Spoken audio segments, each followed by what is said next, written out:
যখন কেউ বার্সেলোনার নাম শোনে প্রথমেই মাথায় আসে এক ধরনের আইডেন্টিটি, স্মার্ট পজিশনাল প্লে, ছোট ছোট পাসের নাচ আর সেই ক্লাসিক 4-3-3 ফরমেশন।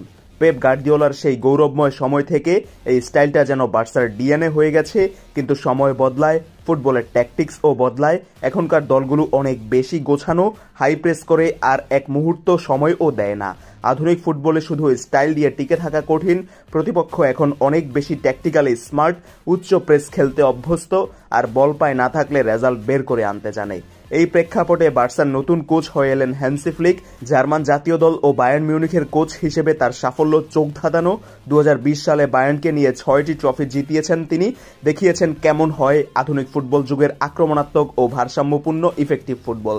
বার্সেলোনায় এসে তিনি একদম শুরুতেই বুঝে গেলেন পুরনো রুটিন চলবে না এখানে, তাকে আধুনিকতার ছোঁয়ায় আনতেই হলো এই দলটাকে। তাই 4-2-3-1 ফরমেশন নিয়ে নতুন করে শুরু করলেন নতুন পরিকল্পনা। এই ফরমেশনে একদিকে বার্সার ঐতিহ্যকে যেমন সম্মান জানায়, আবার নতুনত্বের স্পর্শও দেখা দেয়। রক্ষণে 4 জন থাকেন, তার সামনে 2 জন ডিফেন্সিভ মিডফিল্ডার যাদের বলা হয় ডাবল পিভট, তাদের উপরে 3 জন অ্যাটাকিং মিডফিল্ডার এবং সামনে একজন স্ট্রাইকার তথা নাম্বার 9। দেখলে মনে হতে পারে সাধারণ একটা ফরমেশন, কিন্তু এর ভেতরের কাঠামো, খেলোয়াড়দের চলাফেরা বা দায়িত্ব বন্টন একে করে তোলে অসাধারণ। মিডফিল্ডে ডাবল পিভট সিস্টেমে ফ্র্যাঙ্কি ডিয়ং এবং পেদ্রি এখনও ফ্লিকের মূল ভরসা। ডিয়ং নিচ থেকে বল নিয়ে আসে, প্রেস ভেঙে বেরিয়ে যেতে পারে, আর পেদ্রি মাঝমাঠে ছন্দ তৈরি করে। এই দুজনের একসাথে খেলা বার্সার জন্য গেম চেঞ্জার, কারণ ওরা রক্ষণে সাহায্য করে, আবার বল থাকলে আক্রমণেও গতি আনে। ফুলব্যাকদের রোলেও পরিবর্তন রয়েছে। বালদে, কুন্দে বা নতুন সাইনিংরা মাঝে মাঝে দেখা যায় ইনভার্টেড রোলে খেলতে, অর্থাৎ তারা উইং ছেড়ে মাঝমাঠে চলে আসে যাতে সেখানে অতিরিক্ত পাসিং লেন তৈরি হয়। আবার প্রয়োজনের সময় এরা নিজেদের উইথ ও ধরে রাখে যাতে উইঙ্গারদের জন্য জায়গা তৈরি হয়। এই পরিবর্তন বার্সার ট্যাকটিক্সে নতুন দিগন্ত খুলেছে। অ্যাটাকিং থার্ডে সবচেয়ে আলোচিত হচ্ছেন লামিন ইয়ামাল, রাফিনহা, ওলমো। কখনো ফেরান কিংবা ফেরমিনের ভূমিকায় কিভাবে পরিবর্তন এসেছে সেটা দেখা গেছে।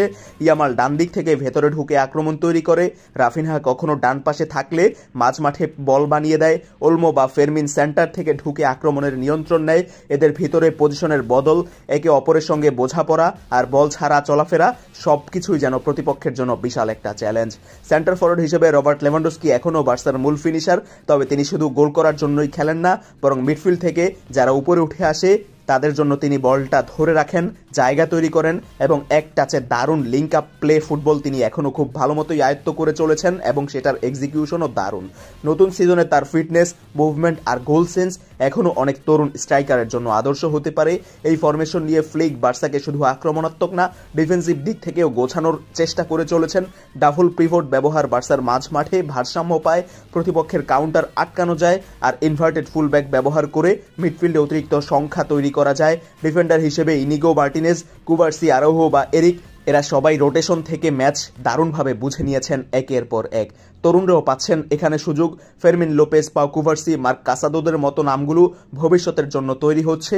ফ্লিক তাদের ধীরে ধীরে মূল স্কোয়াডে নিয়ে আসছেন যেন স্কোয়াডে গভীরতা বাড়ে এবং ক্লাবের লা মাসিয়া ভাবনাটাও বাঁচিয়ে রাখা যায়। সব মিলিয়ে বলা যায় বার্সেলোনা এখন এক ট্রানজিশন পিরিয়ডে আছে।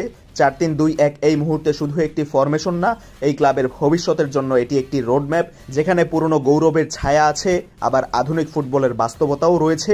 হান্সি ফ্লিক জানেন বার্সা শুধু একটা ক্লাব না, এটা একটা ফুটবল স্কুল, একটা অনুভূতির নাম। এই অনুভূতিকে ধরে রেখে যদি রেজাল্ট আনা যায় তাহলেই শুরু হবে আরেকটা গৌরবময় অধ্যায়।